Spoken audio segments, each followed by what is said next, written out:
أعوذ بالله من الشيطان الرجيم. بسم الله الرحمن الرحيم.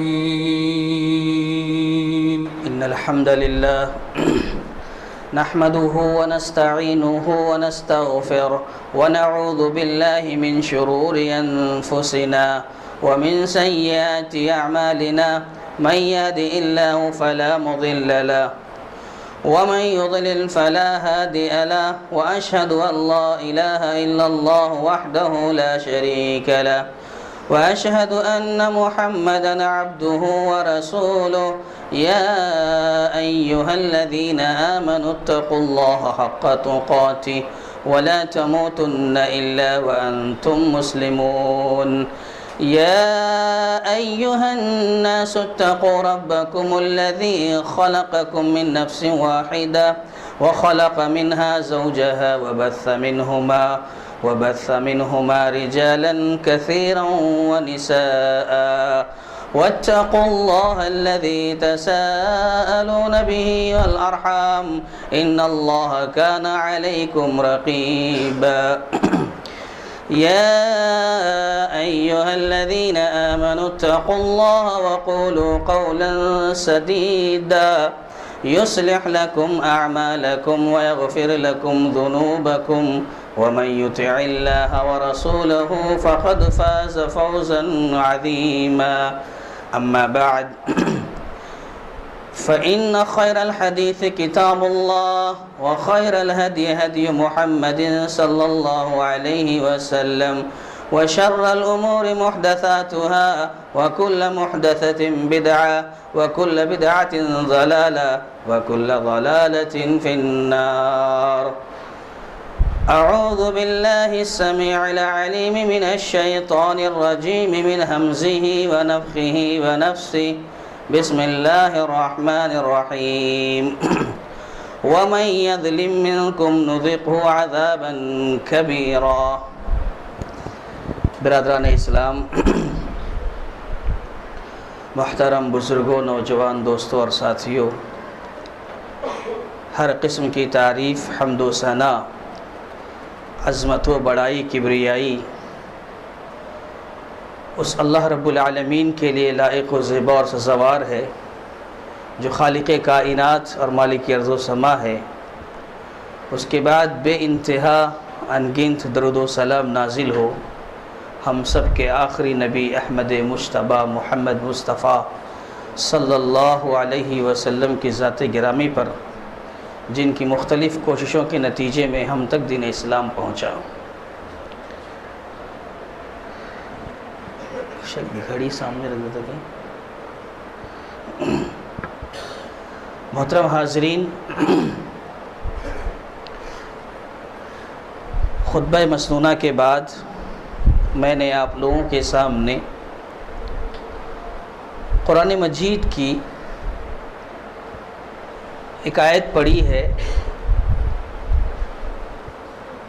کہ اللہ تبارک و تعالیٰ نے ارشاد فرمایا کہ وَمَن يَظْلِم مِّنكُمْ نُذِقْهُ عَذَابًا كَبِيرًا، کہ جو کوئی شخص تم میں ظلم کرے گا ہم اسے بڑا عذاب چکھائیں گے۔ تو اس مناسبت سے مجھے آج آپ کے سامنے ظلم اور ظالم اور اس سے متعلق کچھ چیزوں پر گفتگو کرنی ہے۔ ظلم، لفظ ظلم یہ ہم عربی زبان میں استعمال کرتے ہیں، عربی زبان کا یہ لفظ ہے ظلم۔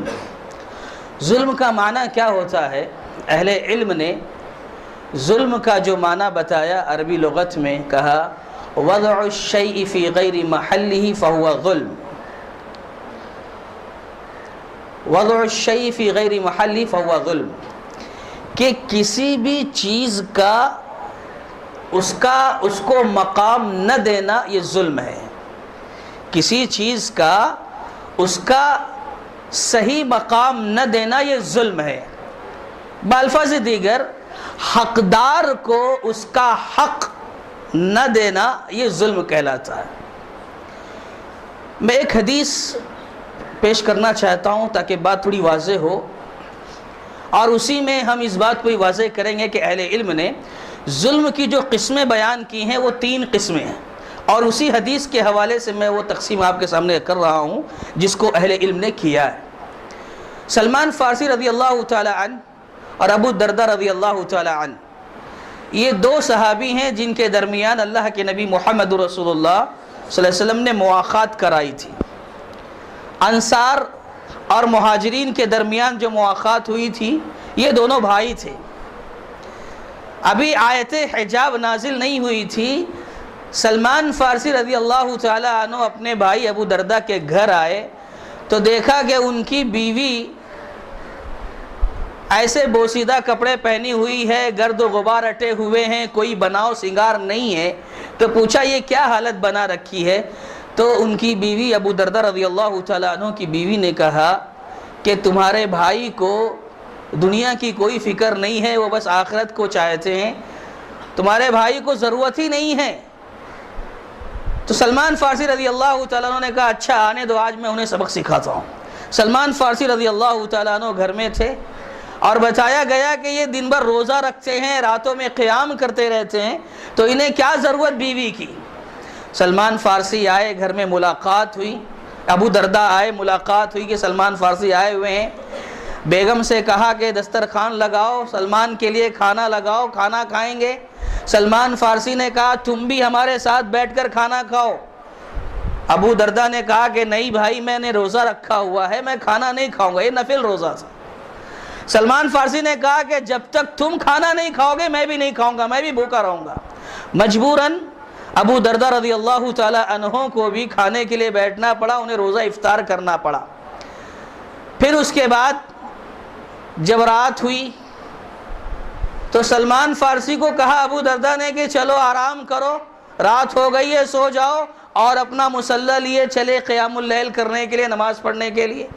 سلمان فارسی نے کہا ابو درداء تم کہاں جا رہے ہو؟ مجھے سلا رہے ہو اور اب تم کہاں جا رہے ہو؟ کہا کہ میں قیام اللیل کے لیے جا رہا ہوں، نماز پڑھنے کے لیے جا رہا ہوں۔ کہا کہ نہیں، سو جاؤ ابھی۔ ان کو بھی سلایا زبردستی، سارا واقعہ آپ جانتے ہیں۔ بہرحال وہ بھی سوئے، اور آخری حصے میں، رات کے آخری حصے میں فجر کی نماز سے پہلے سلمان فارسی خود اٹھے اور ان کو بھی اٹھایا، اور دونوں نے قیام اللیل کیا، نماز پڑھی۔ اور دوسرا دن جب آیا تو سلمان فارسی کی شکایت لے کر پہنچے ابو درداء کہاں؟ اللہ کے نبی محمد رسول اللہ صلی اللہ علیہ وسلم کے پاس، اور کہنے لگے اللہ کے نبی، کل سلمان فارسی نے میرا روزہ توڑوایا، افطار کروایا، اور کل رات مجھے قیام کرنے کا موقع نہیں دیا۔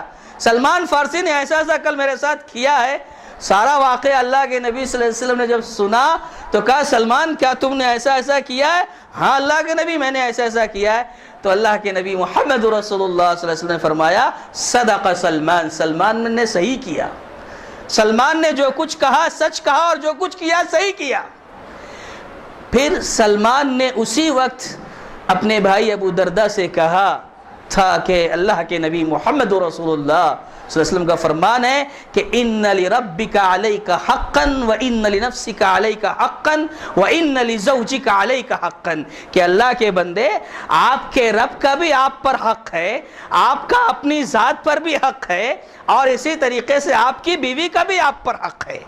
یہ 3 جملے، 3 الفاظ استعمال کیے۔ اسی کی روشنی میں اہل علم نے کہا کہ ظلم کی 3 قسمیں بنی، یعنی حقدار کو اس کا حق نہ دینا یہی ظلم ہے۔ اب اللہ رب العالمین کی بندگی کرنا، اللہ کی عبادت کرنا، یہ حق ہے اللہ کا بندوں پر۔ حدیث معاذ میں کیا آیا ہے؟ حق اللہ علی العباد ان یعبدوہ ولا یشرکوا بہ شیئا، کہ اللہ کا حق بندوں پر یہ ہے کہ بندے اللہ تبارک و تعالیٰ کی بندگی کریں، عبادت کریں، اللہ تعالیٰ کے ساتھ کسی کو شریک نہ کریں۔ تو کہا یہ اللہ تبارک و تعالیٰ کا حق ہے کہ اس کی عبادت کی جائے، اس کے ساتھ کسی کو شریک نہ کیا جائے۔ اللہ کا جو حق ہے اس حق کو اگر آپ ضائع کر دیتے ہو، وہ اللہ کا حق کسی اور کو دیتے ہو، تو کہا یہی ظلم ہے۔ یہ ظلم کی پہلی قسم کہ بندے کا ظلم کرنا اپنے رب کے ساتھ، اور یہ ظلم کی سب سے اعلیٰ ترین قسم ہے، اور یہ سب سے بڑا ظلم ہے۔ لقمان علیہ السلام نے اپنے بیٹے کو نصیحت کرتے ہوئے کہا تھا کہ بیٹا شرک نہیں کرنا، کیوں؟ ان الشرک لظلم عظیم، کہ شرک بہت بڑا ظلم ہے، ظلم عظیم ہے۔ دوسری قسم جو اس میں بتائی گئی کہ اپنے آپ پر ظلم کرنا، اپنا بھی حق ہے، آپ کے جسم کا بھی آپ پر حق ہے، اور آپ کو اللہ تعالیٰ کے پاس جواب دینا ہے، اس لیے اپنے آپ کو سیف رکھنا، اللہ کے سامنے کامیاب ہونا، یہ اپنے نفس کا بھی جو حق ہے اسے ادا کرنا۔ جیسے کہ وہ ایک آیت ہے جس میں اللہ تبارک تعالیٰ نے فرمایا ثم اورثنا الکتاب الذین اصطفینا من عبادنا فمنهم ظالم لنفسہ، کہ اللہ تبارک و تعالیٰ نے اس امت کو قرآن دیا تو قرآن پانے کے بعد امت تین طبقوں میں بٹ گئی۔ پہلا طبقہ جو ہے وہ کون سا ہے؟ فمنهم ظالم لنفسہ، ایک طبقہ وہ ہے جو اپنے آپ پر ظلم کر رہا ہے، یعنی ظلم کر رہا ہے کیا مطلب؟ گناہ کرتا ہے، معصیت کرتا ہے، نافرمانی کرتا ہے، اللہ تعالیٰ کی بندگی کا حق ادا نہیں کرتا، واجبات و فرائض پر اس کی توجہ نہیں ہے، تو اس معنی میں بندہ اپنے آپ پر ظلم کر رہا ہے۔ پہلی جو قسم تھی ظلم کی جو بندے کا رب کے ساتھ تھا، یہ ظلم اللہ کبھی معاف نہیں کرے گا، کبھی معاف نہیں کرے گا۔ اور یہ دوسری جو شکل ہے ظلم کی، ظلم لنفسی، کہ بندہ اپنے آپ پر ظلم کرتا ہے، اسے اللہ معاف کر دے گا بندہ چاہے تو۔ اسی طریقے سے تیسری قسم ظلم کی، ظلم للخلق، کہ مخلوق کے ساتھ ظلم کرنا، بندے کا اللہ کے بندوں کے ساتھ ظلم کرنا، یہ بھی ایک ظلم کی قسم ہے۔ محترم حاضرین، ظلم کی شکلیں بہت ساری ہیں، یہ اہل علم نے تین تقسیم کی ہے سمجھانے کے اعتبار سے، لیکن اگر آپ دیکھیں تو ظلم کی بہت زیادہ شکلیں ہیں۔ کسی کو ناحق ستانا بھی ظلم ہے، کسی پر ناحق غصہ ہونا بھی ظلم ہے، کسی کا مال ہڑپ کرنا بھی ظلم ہے، کسی کے ساتھ حسد کرنا بھی ظلم ہے، اور اسی طرح کسی کو گالی دینا بھی ظلم ہے، کسی کو مارنا بھی ظلم ہے۔ ظلم کی مختلف شکلیں ہو سکتی ہیں، اور یاد رکھو یہ ظلم اللہ تبارک و تعالیٰ کو سخت ناپسند ہے، اللہ تعالیٰ کو ظلم سخت ناپسند ہے، اللہ تعالیٰ ظلم کو، ظالم کو پسند نہیں کرتا۔ اسی کے بالمقابل اللہ تبارک و تعالیٰ کو عدل و انصاف بے حد پسند ہے۔ یہ دنیا کا جو نظام قائم ہے عدل و انصاف پر قائم ہے، اسی لیے دیکھو شیخ الاسلام ابن تیمیہ رحمۃ اللہ علیہ نے بڑی پتے کی بات کی ہے، کہا ان اللہ تعالی یقیم الدولة العادلة وإن كانت كافرة ولا يقیم الدولة الظالمة وإن كانت مسلمة۔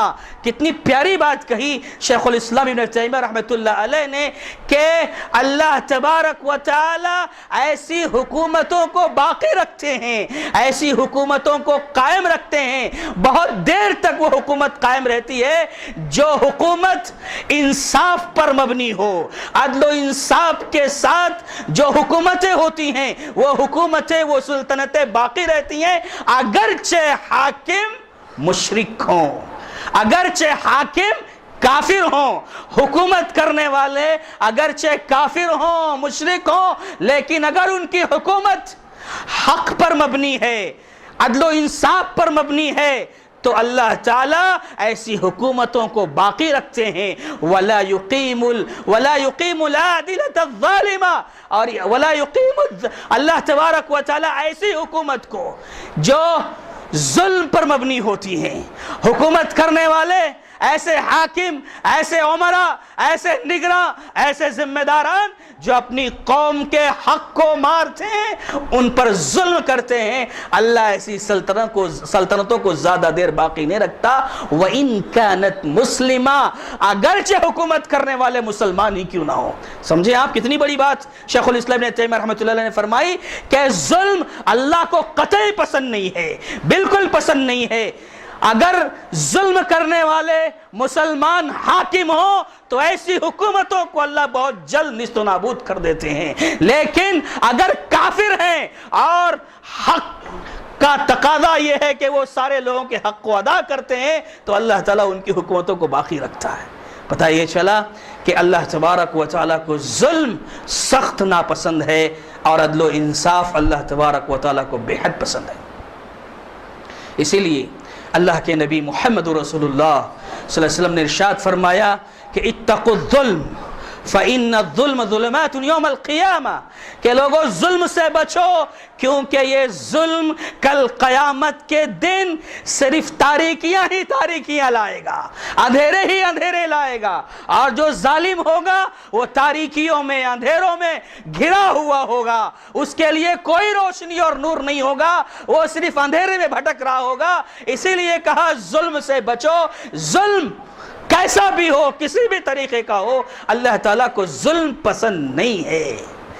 آپ اندازہ لگاؤ کہ اللہ تبارک و تعالیٰ نے خود فرمایا، حدیث قدسی ہے، اللہ کے نبی محمد رسول اللہ صلی اللہ علیہ وسلم ارشاد فرماتے ہیں کہ اللہ تعالیٰ نے فرمایا انی حرمت الظلم علی نفسی فلا تظالموا، کہ اے لوگوں سنو، میں نے اپنے آپ پر ظلم کو حرام کر لیا ہے۔ کون کہہ رہے ہیں؟ اللہ تبارک و تعالیٰ کہہ رہے کہ میں نے اپنے آپ پر ظلم کو حرام کر لیا ہے، فلا تظالموا، تو لوگوں تم سنو، آپس میں ایک دوسرے پر ظلم مت کرنا۔ اندازہ لگاؤ کہ اللہ تعالیٰ ظلم کو ناپسند کرتا ہے، اور آپ جانتے ہو کہ کل قیامت کے دن اللہ تعالیٰ کا انصاف ایسا ہوگا کہ دنیا میں اگر ایک سینگ والی بکری نے اگر بے سینگ والی بکری کو ستایا ہوگا تو اللہ تعالیٰ ایسے جانوروں حیوانات کے درمیان بھی انصاف کرے گا۔ آپ ذرا سوچو، وہ حیوانات، وہ جانور جن کے ساتھ قانون جزا و سزا نہیں، جن کے ساتھ حساب و کتاب کا معاملہ نہیں، اللہ تعالیٰ جب ان کے ساتھ انصاف کرے گا تو انسانوں کے ساتھ انصاف کیسا کرے گا؟ اس لیے ظلم سے بچنا ہر مسلمان کے لیے ضروری ہے۔ یہ ظلم اس روئے زمین کا بہت بڑا جرم ہے، ظلم کسی بھی طریقے کا ہو، اس سے بچنے کی کوشش کرنا۔ یاد رکھو، ظلم جب آدمی کرتا ہے تو اس کی قیمت اس کو بہت بڑی چکانی پڑتی ہے۔ ظلم کی قیمت انسان کو بہت بڑی چکانی پڑے گی۔ دنیا میں بہت اچھا لگتا ہے کسی کو ستانا، کسی کو گالی دینا، کسی کا مال ہڑپ کرنا، یہ بہت اچھا لگتا ہے، لیکن یاد رکھنا یہی ظلم جب کرو گے دنیا میں تو اس کی بڑی قیمت چکانی پڑے گی۔ اللہ کے نبی محمد رسول اللہ صلی اللہ علیہ وسلم ارشاد فرماتے من ظلم شبرن، دنیا میں اگر کوئی کسی کی ایک بالش زمین بھی ظلمن غصب کر لیتا ہے تو کل قیامت کے دن 7 زمینوں کا طوق اسے پہنایا جائے گا۔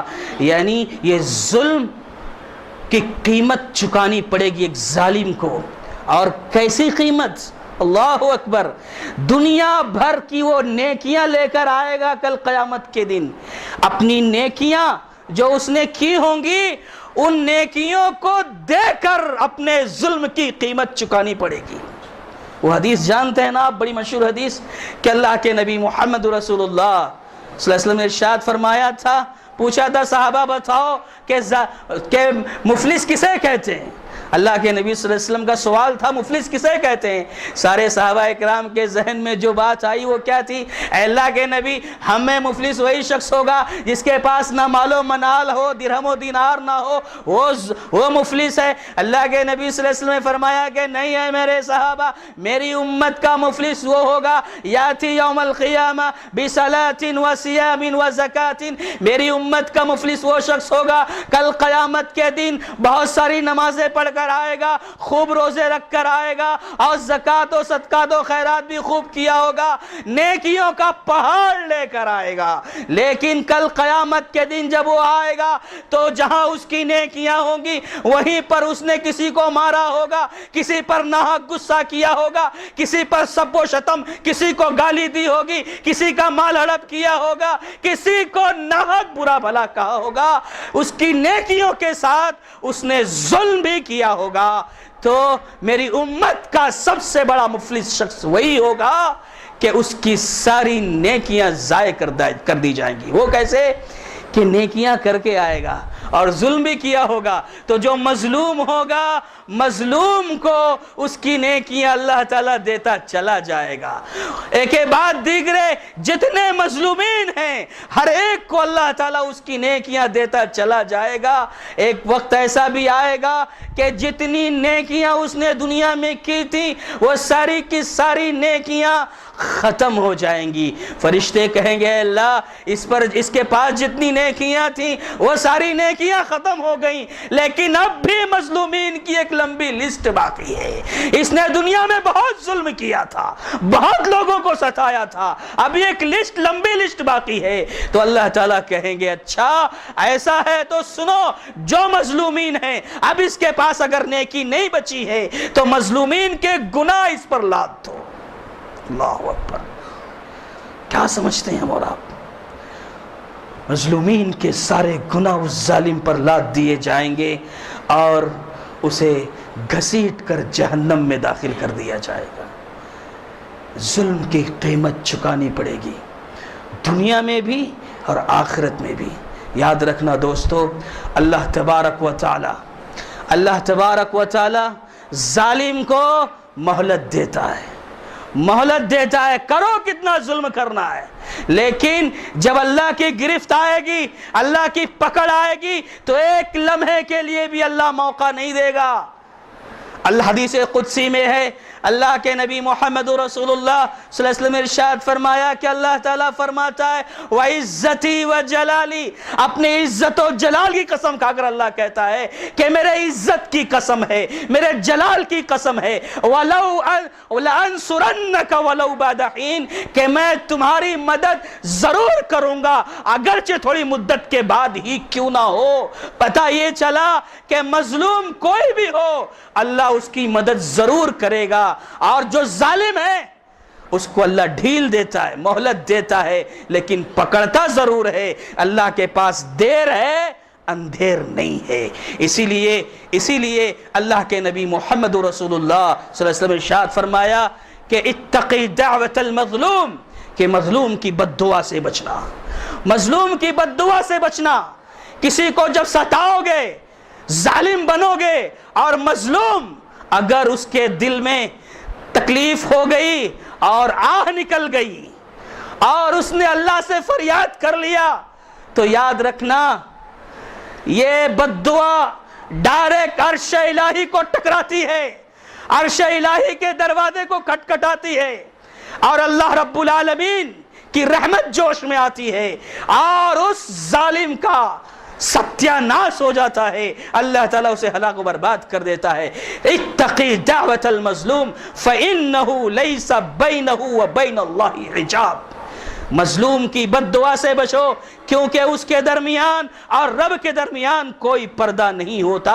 یہ بد دعا بادلوں کو، آسمانوں کو چیرتے ہوئے ڈائریکٹ اللہ تعالیٰ کے پاس پہنچتی ہے، آہ جاتی ہے فلک پر رحم لانے کے لیے، بادلوں ہٹ جاؤ، دے دو راہ جانے کے لیے۔ حاضرین، یہ ظلم اور ظالم یہ بڑی خطرناک چیز ہے۔ ظلم کرنا اور ظالم بننا بہت بری چیز ہے۔ محترم دوستوں اور ساتھیوں، میں کہنا یہ چاہتا ہوں کہ اگر ہماری زندگی میں ظلم ہے، ہم کسی کو ستاتے ہیں، ہم کسی کو تنگ کرتے ہیں، پڑوسیوں پر ظلم کرتے ہیں، تو اپنا محاسبہ کر لیں، اپنا جائزہ لے لیں۔ اللہ ہمیں ڈھیل دے رہا ہے، موقع دے رہا ہے، لیکن اگر ہمارے ظلم کی انتہا ہو گئی، جب ظلم کی انتہا ہوگی تو اللہ تبارک و تعالیٰ نہیں بخشے گا۔ جب ظلم گزرتا ہے حد سے قدرت کو جلال آ جاتا ہے، جب ظلم گزرتا ہے حد سے قدرت کو جلال آ جاتا ہے۔ فرعون کا سر جب اٹھتا ہے موسیٰ کوئی پیدا ہوتا ہے۔ اس لیے دوستو اور ساتھیو، ظلم ہماری زندگی میں جہاں بھی داخل ہے، چاہے وہ رب کے ساتھ ظلم ہو، چاہے اپنے آپ کے ساتھ ظلم ہو، یا اللہ کی مخلوق کے ساتھ ظلم ہو، ایسے ظلم سے بچنے کی کوشش کرنا۔ ظلم اس کا انجام بڑا ہی بھیانک ہوتا ہے، اور خاص طور پر جو مظلوم ہوتے ہیں، ایک بات یاد یہاں رکھنا کہ دعا کی قبولیت کے لیے ایمان شرط ہے، دعا کی قبولیت کے لیے ایمان شرط ہے، لیکن بد دعا کی قبولیت کے لیے ایمان شرط نہیں ہے۔ ایک غیر مسلم ہی کیوں نہ ہو، مشرک کیوں نہ ہو، اگر اسے ستاؤ گے، اسے تکلیف دو گے، اور وہ مشرک ہی اگر بد دعا کر دیا تو ایمان شرط نہیں ہے بد دعا قبول ہونے کے لیے۔ یاد رکھنا یہ بنیادی فرق ہے۔ بد دعا کے لیے شرط نہیں ہے ایمان کی، لیکن دعا کے لیے شرط ہے، اور خصوصاً جو اہل ایمان ہیں، مسلمان ہیں، اللہ کے نیک بندے ہیں، تقوی شعار ہیں، اللہ کی بندگی کرتے ہیں، اللہ تبارک و تعالیٰ کی عبادت میں مصروف رہتے ہیں، ایسے لوگوں کو ستانا، ایسے لوگوں پر ظلم کرنا، اللہ اکبر، دنیا میں بھی اللہ تعالیٰ اس کا مزہ چکھائے گا، آخرت میں تو ہے ہی ہے۔ آپ کو ایک مثال دوں، ایک دو مثال دوں میں آپ کو۔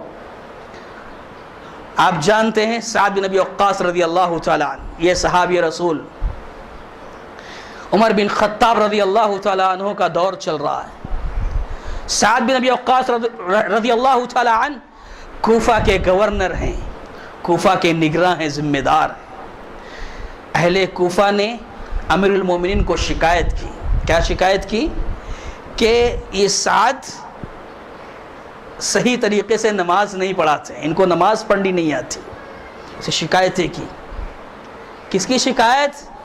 ایک صحابی جن صحابہ کے بارے میں اللہ کا اعلان ہو چکا ہے رضی اللہ عنہ ورضوا عنہ، اللہ ان سے راضی ہو گیا یا اللہ سے راضی ہو گئے، صحابی کے بارے میں کوفہ والوں نے شکایت کی۔ اور کوفہ والوں کی داستان تو بڑی مشہور ہے، بڑے شرارتی تھے وہ لوگ۔ تو انہوں نے جب شکایت کی تو ایک امیر کا بھی فرض بنتا ہے کہ کسی کے تعلق سے شکایت آئے تو فوراً ایکشن لے۔ امیر المومنین نے کیا کیا؟ فوراً معزول کر دیا، کس کو؟ سعد بن ابی وقاص کو۔ شکایت آئی، اگر آپ شکایت سن کر نظر انداز کرو گے تو انتشار اور بڑھے گا، اختلاف اور بڑھے گا۔ عمر بن خطاب رضی اللہ تعالیٰ عنہ کی مثالی حکومت، ایک امیر کو چاہیے کسی کے تعلق سے اگر کوئی شکایت آ رہی ہے تو فوراً ایکشن لے، فوراً ایکشن لے اور اسے معزول کرے۔ حالانکہ عمر بن خطاب جانتے تھے کہ سعد بن ابی وقاص ایسے نہیں ہیں جن کی شکایت آئی ہے، ان کے بارے میں عمر بن خطاب جانتے تھے کہ سعد بن ابی وقاص معصوم ہوں گے، وہ اس طرح کی حرکت نہیں کریں گے، ایسا ممکن نہیں ہے کہ وہ نماز صحیح طریقے سے نہیں پڑھائیں۔ عمر بن خطاب کو معلوم تھا، لیکن پھر بھی معزول کیا، لیکن ایک جماعت بھیجی، کوفہ میں ایک جماعت بھیجی، اور جاؤ کوفہ کی ساری مسجدوں میں اعلان کرنا اور سعد بن ابی وقاص کا نام لے لے کر پوچھنا کہ تم ان کے بارے میں کیا کہتے ہو۔ اللہ اکبر، کوفہ کی ساری مسجدوں میں جا کر اعلان کیا گیا کہ تم میں سعد بن ابی وقاص کیسے ہیں، کسی کی طرف سے کوئی بدگمانی یا کوئی غلط الفاظ سننے کو نہیں ملے، سب نے اچھا ہی کہا یا خاموشی اختیار کی۔ لیکن بنو ابس قبیلے کی ایک مسجد میں جب پہنچے تو وہاں جب پوچھا گیا کہ سعد بن ابی وقاص کے تعلق سے کسی کو کچھ کہنا ہے، کوئی شکایت ہے، اس مسجد میں سارے لوگ خاموش تھے۔ ایک شخص جس کی کنیت ابو سعدہ تھی وہ کھڑا ہوا اور کہا کہ ہاں ہمیں شکایت ہے سعد بن ابی وقاص سے، یہ ہم کو نماز صحیح طریقے سے نہیں پڑھاتے ہیں، ان کو نماز پڑھنی نہیں آتی، اور یہ جہاد پر دست دیتے ہیں لیکن خود جہاد میں شریک نہیں ہوتے۔ اس طرح کی شکایتیں کی گئی، کس کی؟ سعد بن ابی وقاص رضی اللہ تعالی عنہ کی۔ سعد بن ابی وقاص نے جب یہ سنا تو بہت تکلیف پہنچی، ظلم ہو گیا تھا یہاں۔ سعد بن ابی وقاص کو بہت تکلیف پہنچی اور ان کی زبان سے جملہ نکلا، بد دعا نکل گئی، بد دعا نکلی ان کی زبان سے۔ کہا ارے اللہ کے بندو، مجھے کہہ رہے ہو نماز پڑھنی نہیں آتی؟ میں تو نماز اسی طرح پڑھتا ہوں پڑھاتا ہوں جس طرح محمد رسول اللہ صلی اللہ علیہ وسلم نے پڑھی ہے پڑھائی ہے، تم مجھے کہتے ہو؟ اسی وقت اس شخص کا نام لے کر کے سعد بن ابی وقاص رضی اللہ تعالیٰ عنہ نے بد دعا کی۔ کیا کہا؟ اللہم عتل عمرہ وعتل فقرہ وعرضہ للفتن، تین قسم کی بد دعا کی۔ کہا اے اللہ، یہ شخص اگر جھوٹا ہے، یہ مجھ پر الزام لگا رہا ہے، یہ ظالم ہے، تو اے اللہ اس کی عمر تو لمبی کر دے، عمر لمبی کر دے۔ عمر کا لمبی ہونا بظاہر کوئی اچھی دعا معلوم ہوتی ہے، لیکن آگے کی دیکھو بد دعا کیا ہے کہ عمر لمبی ہو لیکن اس کہ ساتھ ساتھ اگر فقر و فاقہ ہو، تنگی ہو، بھوکمری ہو تو وہ زندگی وبال جان بن جاتی ہے۔ کیا بد دعا کی تھی؟ اطل عمرہ واطل فقرہ، اے اللہ اس کی عمر بھی لمبی کر اور فقر و فاقہ بھی اس کے اندر لمبا پیدا کر دے، یعنی یہ بھکاری بن جائے، فقیر بن جائے، فقر و فاقہ کی زندگی یہ گزارے۔ یہ بد دعا کی۔ اور تیسری بد دعا کیا کی؟ وَعَرِّضْهُ لِلْفِتَنِ، اور اے اللہ اسے فتنوں میں مبتلا کر دے، فتنوں میں مبتلا کر دے۔ دوستو کیا ہوا؟ وہ شخص ابو سعدہ کے حق میں جو بد دعا کی گئی تھی اللہ تبارک و تعالی نے قبول فرمائی۔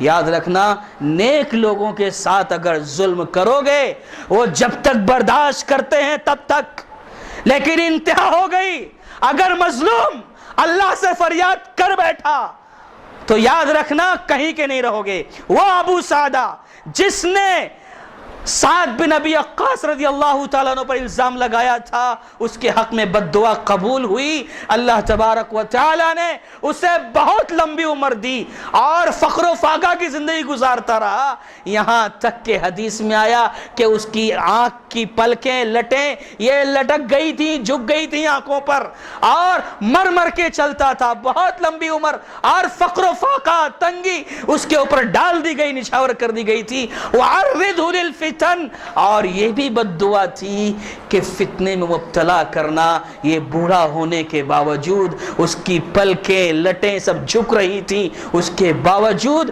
نوجوان دوشیزاؤں کو، لڑکیوں کو، عورتوں کو دیکھتا تو انہیں چھیڑتا ہوا گزرتا تھا۔ اس طرح کی بد دعا اسے لگی، اور ابو سعدہ نے خود کہا کہ آج یہ میری جو حالت ہے، میں نے اس وقت سعد بن ابی وقاص کے حق میں غلط جملے کہے تھے، اس کی یہ سزا ہے جو مجھے مل رہی ہے، اس کی بد دعا مجھے لگ گئی ہے۔ تو دوستو اور ساتھیو، جب مظلوم اللہ تعالیٰ کے سامنے فریاد کر دیتا ہے، اور خاص طور پر اگر وہ مومن ہو، مسلم ہو، تو اس کی سزا، اس مظالم کو اس کی سزا دنیا میں بھی ملتی ہے اور آخرت میں بھی ملتی ہے۔ اسی طریقے سے آپ نے وہ مشہور واقعہ سنا ہے کہ اللہ کے نبی محمد رسول اللہ صلی اللہ علیہ وسلم کے پاس کچھ یہودی، کچھ عرب کے لوگ آئے اور کہا کہ ہمارے ہاں کچھ لوگ مسلمان ہو گئے ہیں، کچھ صحابہ اکرام کو ہمارے ساتھ بھیج دیجئے تاکہ وہ ہماری تربیت کر سکیں۔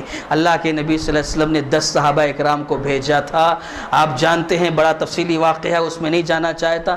اس میں جو ایک بات ہے وہ یہ کہ وہ 10 صحابہ اکرام پہاڑ کی چوٹی پر چلے گئے تھے، دشمنوں نے تیر چلایا اور 7 صحابہ اکرام پہاڑ کی چوٹی پر شہید ہو گئے تھے۔ اس میں سے 3 صحابہ اکرام نیچے اترے تھے، زید بن دثینہ رضی اللہ تعالی عنہ، عبداللہ ابن طارق رضی اللہ تعالی عنہ اور خبیب بن عدی رضی اللہ تعالی عنہ۔ یہ تینوں صحابہ اکرام جب اترے تھے تو عبداللہ ابن طارق کو تو فوراً قتل کر دیا، زید بن دثینہ کو بھی بعد میں قتل کر دیا، اور خبیب ابن عدی رضی اللہ تعالیٰ عنہ کا واقعہ آپ سب کو پتہ ہے کہ ظالموں نے سولی پر لٹکایا تھا۔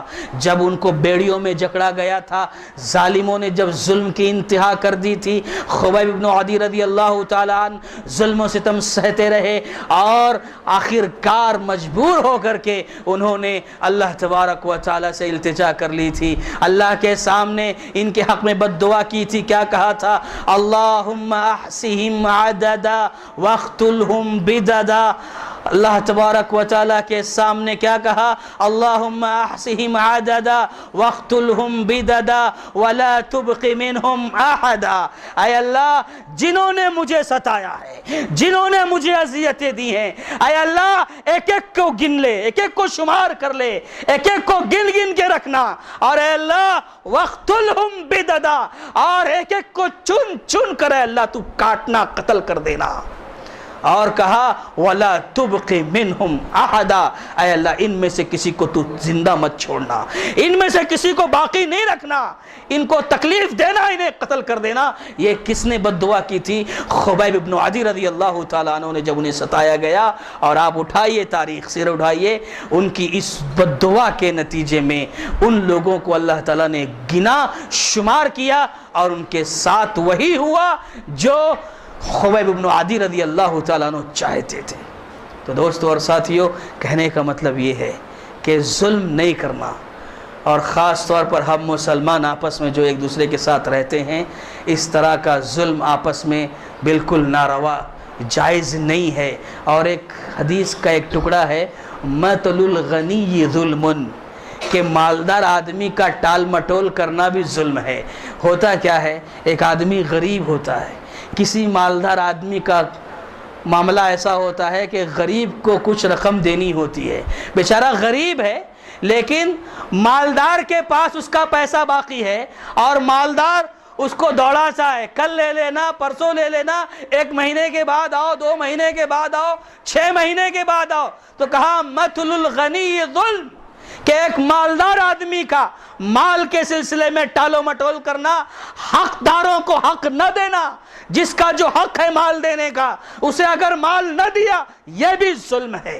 ظلم کی جتنی بھی شکلیں ہیں، ساری شکلوں سے بچنے کی کوشش کرنا۔ یاد رکھو، اللہ تبارک و تعالیٰ کا یہ اعلان ہے، یہ اعلان ہے اللہ تعالیٰ کا حدیث قدسی میں، من عاد لی ولیا فقد آذنتہ بالحرب، کہ جو شخص میرے ولی کو تکلیف پہنچائے گا، میرے دوست کو تکلیف پہنچائے گا، میں اس کے ساتھ جنگ کروں گا۔ یہ اللہ کا اعلان ہے دوستو، کہ جو میرے دوست کو تکلیف پہنچائے گا، اور اللہ کا دوست کون ہے؟ الذین آمنوا وکانوا یتقون، جو ایمان لاتے ہیں اور تقوی اختیار کرتے ہیں، وہ اللہ کے ولی ہوتے ہیں، اللہ کے دوست ہوتے ہیں۔ تو اللہ تعالیٰ کا یہ اعلان ہے کہ جو میرے ولی کو، میرے دوست کو تکلیف پہنچائے گا، میں اس سے جنگ کروں گا۔ اللہ اکبر، اللہ سے جنگ کرنے کی کسی میں ہمت ہے؟ اس لیے دوستو اور ساتھیو، ظلم ایک بہت بڑا جرم ہے، اس سے بچنے کی کوشش کرنا۔ وقت بھی ختم ہو چکا ہے، ورنہ اور بہت ساری مثالیں مجھے آپ کے سامنے رکھنی تھی، بہت سارے نمونے رکھنے تھے کہ ایک مومن کے ساتھ اگر کوئی ظلم کرتا ہے تو اس کا انجام دنیا میں کیسا ہوتا ہے اور آخرت میں تو ہوگا ہی۔ بہرحال دوستو اور ساتھیو، جو باتیں کہی گئیں، سنی گئیں، ہم اللہ سے دعا کرتے ہیں کہ اللہ تبارک و تعالی ہم سب کو اس پر عمل کرنے کی توفیق عطا فرما۔ اے اللہ، ظلم کی جتنی بھی شکلیں ہیں، ظلم کی جتنی بھی قسمیں ہیں، اے اللہ ان ساری قسموں سے تو ہم سب کی حفاظت فرما۔ اے اللہ ہمیں انصاف پرور بنا، اے اللہ ہمیں عدل و انصاف پر قائم رہنے والا بنا، اے اللہ ایک دوسرے کا احترام کرنے والا بنا، ایک دوسرے کی عزت کرنے والا بنا، ایک دوسرے کے ساتھ ظلم سے اللہ بچا۔ مسلمانوں کی جو صفت ہے المسلم اخو المسلم لا یظلمہ ولا یحقرہ، کہ مسلمان کا بھائی ہوتا ہے، وہ کسی پر ظلم نہیں کرتا۔ اے اللہ ہمیں اس حدیث کا مصداق بنا دے۔ اے اللہ ہم سب کو دنیا میں عزت کے ساتھ رکھنا، حالت اسلام پر باقی رکھنا۔ اے اللہ ہمارا خاتمہ ہو تو ایمان بالخیر پر ہو، آمین۔ بارک اللہ لنا ولکم فی القرآن العظیم ونفعنا وإیاکم بالآیات ذکر الحکیم رب العالمین۔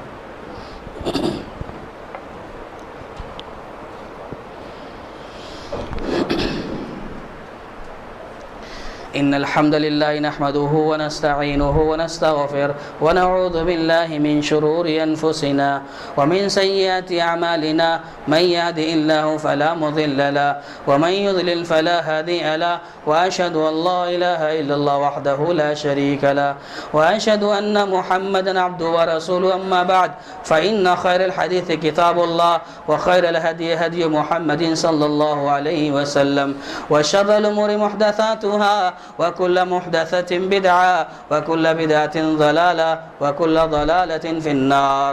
أعوذ بالله من الشيطان الرجيم، إن الله يأمر بالعدل والإحسان وإيتاء ذي القربى وينهى عن الفحشاء والمنكر والبغي يعظكم لعلكم تذكرون۔ اذكروا الله يذكركم ويستجيب لكم ولذكر الله أكبر۔